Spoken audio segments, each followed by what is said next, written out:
Meat City, baby. Hello and welcome back to Meat City Gaming. JD here with another 1000 Gamerscore report, and today I'm talking about Everspace 2. This is a sequel to the original Everspace, which I also covered on this channel in a couple of videos. It's a really great game. The original was good. The sequel is very good. This is a space sim flight combat kind of game. Your point of view is always the ship, usually, third person or first person can go cockpit view, and you're flying in three-dimensional space. You're in kind of instanced zones where you can, unlike the first game, which was kind of a roguelite, was really interesting, where you would progress through and then loop back and play through again.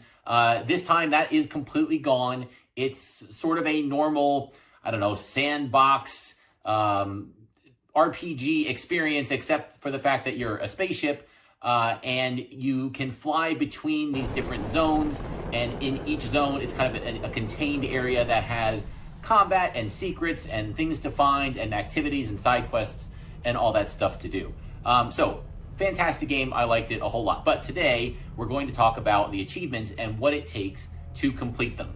So the base game has 38 total achievements to get that 1000 gamer score. It's about 30 hours to complete, and that's a very rough estimate. The time can vary pretty wildly. There are some activities in the game, some challenges, specifically races that we'll talk about, that are very difficult, and depending on how long it takes you to beat those, that could be a very steep time commitment or not so much if you're super good at doing them. And the other thing is you have to find a ton of secrets, which we'll also talk about a little bit later. And if you look up a guide and use help to find them, you'll shave a ton of time off of your playthrough. And if you try to find them all on your own, it will take a massive amount of time to complete. So take that estimate with a wide range built into it. There is currently no DLC available for the game. However, there are rumors, or I think some announcements, that it is going to be coming, or is very likely to be coming. At the time of this video, no announced date or anything like that, but I think probably before the end of 2024, I would expect to see some DLC come out for the game. It's likely to be paid DLC, it's likely to have achievements, but at the time of this video, there currently is no additional content to purchase for additional achievements. There is no required online play. There is no battling other opponents. There is no PvP. There's no arena or anything like that. Everything is contained within the single player experience. So that's good. No need to worry about finding matchmaking, or if the game dies out, or if you're picking this game up a number of years after it's come out, you don't need to worry about what the player count is and finding opponents or anything like that to match up with. So what are the achievements involved here? Well, it's all, as I said, single player story-based achievements. There's no multiple endings. There's no multiple playthroughs. Playing through one time, you can get everything, and there is a cleanup after you complete the story. You can continue to go through and finish the rest of the achievements. You don't have to worry about being locked out of that if you complete the story and then having to do New Game Plus or anything like that. Not at all involved. The way that the achievements are handled there is very nice. You can collect them as you go, complete the story as you wish, and then jump back in and finish anything that you haven't gotten done yet. So a little more specifically, what do you need to do here to get all of these achievements unlocked? And unfortunately, this is one of those games where you need to do everything. And I mean literally everything. No stone unturned here, no secret unfound.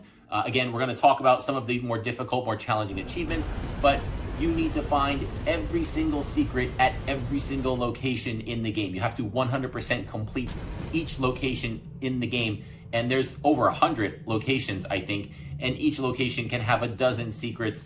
So that's just one achievement. You have to do all the side quests. You have to unlock all of the companions and get all of their abilities maxed out. You have to get a top tier ship. You have to complete all the races with a platinum time, right? Literally everything in the game that there is to do, you have to do to get these achievements. There's no, oh, find 80% of this, or oh, do 90% of that. Nope. It's 100% everything to get this one done. That does include collectibles a little bit. You have to find blueprints, and as I said, you have to collect all of the secrets. So it's not so much of a traditional collectible, find the 100 dog tags hidden in a random bush. Not so much, but find all the secrets at every location. Yep, absolutely. So the hardest achievement in the game, this is an easy selection. It is ludicrous speed, which is to get a platinum time on every single race in the game. And this is one of the harder achievements that I can recall. Even talking about Dark Souls and Elden Ring and tough boss battles, right? There's usually something you can do to improve your odds. You can get help, you can call summons in those games. But to complete these races, you are on your own. There are 10 of them in the game. The platinum time is very, very difficult. And a lot of it comes down to the control scheme for the game, right? If you're playing on a console, you have a controller input. And the game, one of the cool things about it, one of the things I like, is that the flight and the movement and the space combat has a momentum to it. It has a weight to it. You can't stop on a dime. If you turn off your engines, you drift a little bit. You have some sway. And so that's great for the combat. It makes it feel really good. But then when you go to do these races, you need precision movement. You have to fly through these tiny little opening rings in a sequential order, and if you miss one, forget it, you're not getting the platinum time. So now you need this precise, tight, pinpoint accurate movement, and everything else about the game, this like loose, fluid momentum, now it works against you. And so it was a real struggle to get these done. You can't get any help. You can get the best ship and the fastest ship, and that helps a little bit, but there is still a high skill cap involved for this achievement. So much so that I've done an entire video series for these races. Each race has its own independent kind of guide with some tips and tricks to help you get those done. So it's tough. It's the toughest achievement in the game by far. Second place for this one would be the Lunacy Legacy Lunatic or something like that. You have to complete a level 500 rift, and it's massively stepped down from the difficulty of the rifts. That one you can mostly overcome by preparation. Get your ship upgraded, get your equipment upgraded, slowly work through the ranks, starting at the easier Lunacies until you build up to the 500, improving your equipment along the way, and you'll mostly get there. A little bit of skill is involved, but nowhere near what is needed to complete all of the races with the platinum time. The most annoying achievement in the game is no asteroid unturned, and I hinted at this one a little bit earlier. It is to complete all locations in the game 100%, and that means finding every single secret, side track, anything that is in that location you need to discover and collect in order to 100% complete the location. And there's a ton of locations. This is what you're going to spend the most of your time doing in the entire game of Everspace 2. It's a space combat game, right? Yeah, that's maybe 10% of the game. The other 90% is going to be flying around looking for these secrets. Like, can you get the right angle around this big asteroid to find the tiny little crack in it, which is actually an opening into a cavern, and that you have to follow down for 100 meters, twisting around until you see, oh, here's a thing that's going to lead to a secret. And then do it 6 more times at that location before you get to your 100% completion. It's really, really rough. It's really annoying. However, the developers did do a couple of things to make it slightly less annoying than it could be. If you get to a certain companion in the game, if you get their ability ranked up to the max level, you will start to get hints in a location when you get, air quote here, close to completing that location. So if you jump into a fresh location and you haven't found anything in it, you're on your own. You just have to start running around and hunting and looking for secrets. And when you get to, I forget exactly what it is, it's like 70, 75%. When you find most of the secrets in that area, it will give you a marker on the map highlighting the remaining ones, which is a blessing, saves a ton of time off of what would normally be, oh, there's one secret left here, good luck trying to find it. Yeah, now if you get down to the last 3 in a given location, for example, they'll pop up on the map, which makes it much easier to find them. However, it's still mostly that you have to mostly complete a location before those hints pop up. So it is a bit of a slog at the beginning of a lot of the locations. There will also be a tracker and the galaxy map. When you pull out, you can look at a location and it will tell you the percent completion that you have for that location, which again is nice. It lets you know, am I halfway there? Am I 3/4 of the way there, right? You'll know if you're getting close. It's like, oh, if I just find one more secret, I'll probably get the hints now. And that can be a bit of a relief.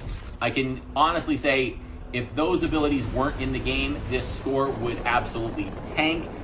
It is a terrible achievement to say 100% complete every location. If you want me to do 10 or 20, fine. If you want me to find half the secrets in the game, fine. If you want me to find 3/4 of the secrets in the game, fine. But 100% every single location, when there's 100 locations or whatever it is, not okay. It just gets tedious. Again, this is what you spend most of your time doing in the game. With all that said, what's my final score for the achievements in Everspace 2?